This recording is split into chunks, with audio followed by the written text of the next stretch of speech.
Karađorđe se tajno vratio u Srbiju, ali čovek koji ga je nekada sledio, sada ga je video kao najveću opasnost za državu.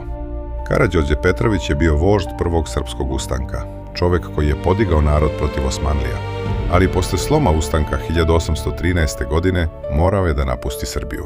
U zemlji tada ostaje Miloš Obrenović. I kada 1815. izbija drugi srpski ustanak, Miloš bira drugačiji put. Korak po korak, Miloš počinje da izvlači Srbiju iz katastrofe, ali onda se dešava ono čega se najviše plašio. Karađorđe se 1817. godine tajno vraća u Srbiju. Za narod to je mogao da bude povratak starog vožda. Za Miloša to je mogao da bude početak novog haosa. Jer Karađorđevo prisustvo moglo je da izazove novi rat sa Turcima, moglo je da uništi Miloševu politiku pregovora i moglo je da otvori pitanje koje niko nije smeo glasno da postavi. Ko zapravo treba da vodi Srbiju? Stari vožd ili novi knez? U noć između 25.